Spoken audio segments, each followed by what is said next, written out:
সত্যি সত্যি বিক্রি করে দিয়েছি বাবা, আমি তোকে সত্যি সত্যি বিক্রি করে দিয়েছি। তবে তোকে বিক্রি না করলে তোর ঘরের সঙ্গে ছাপানো যাবে না বাবা।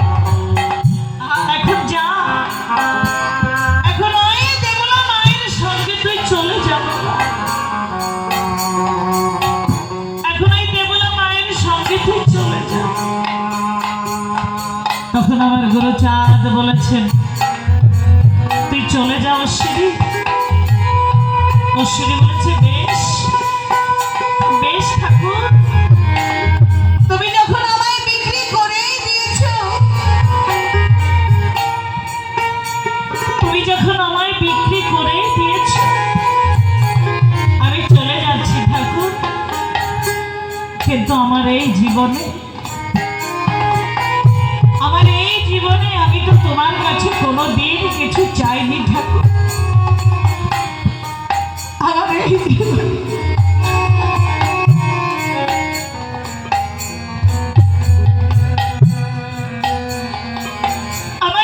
জীবনে আমি তো তোমার কাছে কোনোদিন কিছু চাইনি ঠাকুর। কিন্তু আজ তুমি আমায় কথা দাও ঠাকুর, আজ তুমি আমায় কথা দাও, আজ যে হরি সঙ্গীতের জন্য তুমি আমায় বিক্রি করে দিয়েছো,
গুরুচাঁদ, সেদিন আমার গুরুচাঁদ আমার অশ্বিনীকে কথা দিয়েছে। আমার গুরুচাঁদ সেদিন আমার অশ্বিনীকে কথা দিয়েছে। আমার গুরুচাঁদের কথা তো আর মিথ্যা হতে পারে না। আমার গুরুচাঁদের কথা কখনো মিথ্যা হতে পারে না। আজ এখানে হয়তো ঠাকুরের নাম গুণাগুণ কীর্তন হচ্ছে, সেই হরিসঙ্গীত থেকে গান হয়েছে, এখনো তো ঠাকুরের নাম গুণাগুণ কীর্তন হচ্ছে। তাই তো আজ আমার মন বলছে আমার গুরুচাঁদ, আমার গুরুচাঁদ হয়তো কোথাও দূরে দাঁড়িয়ে আছে, না হয় কোনো ভক্ত মাঝে এসে আমার গুরুচাঁদ বসে আছে।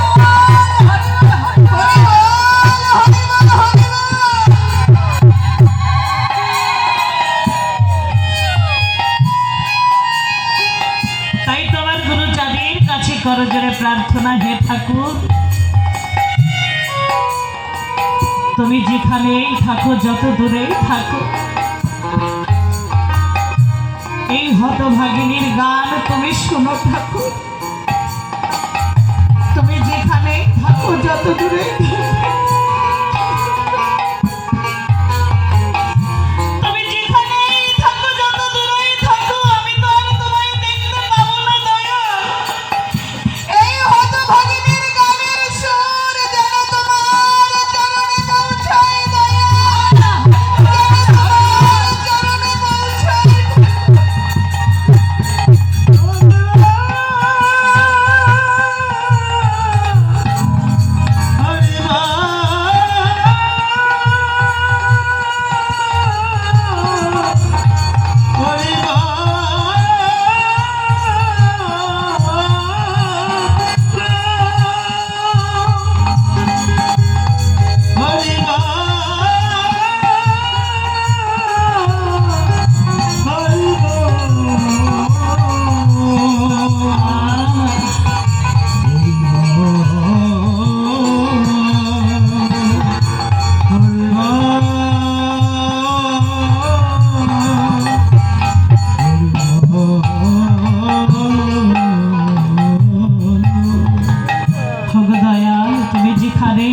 যত দূরেই থাকো,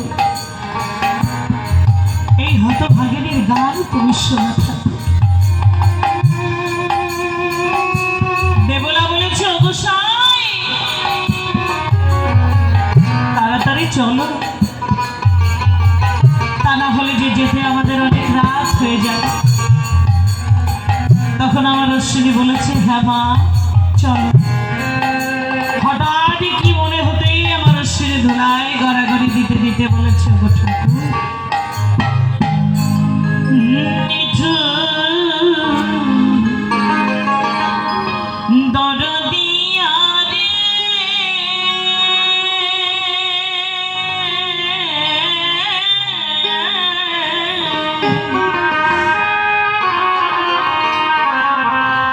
দুঃখের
কি হয়েছে? তখন আমার গুরু চাঁদ বলেছে, জানো সত্যভামা, আজ আমি আমার অশ্বিনীকে আমি বিক্রি করে দিয়েছি সত্যভামা। আমার অশ্বিনীকে আমি বিক্রি করে দিয়েছি।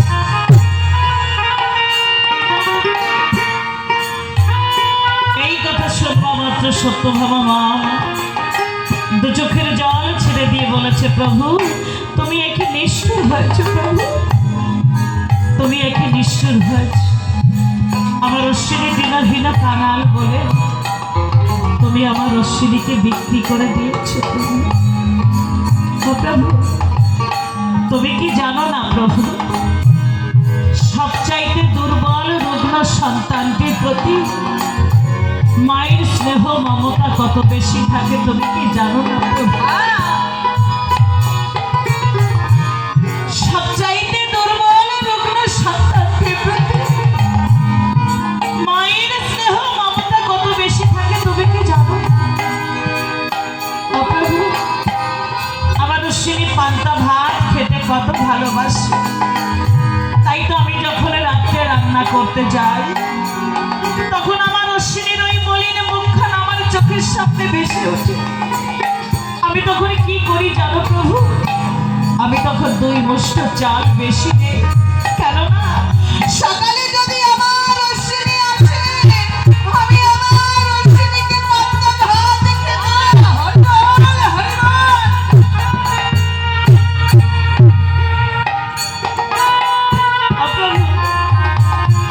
প্রভু, আমার অশ্বিনীর মুখে মা ডাক না শুনতে পেলে আমি যে পাগল হয়ে যাব প্রভু, আমি যে পাগল হয়ে যাব। তাই তো সত্যভামা মা আমার বলেছে, কোনে বা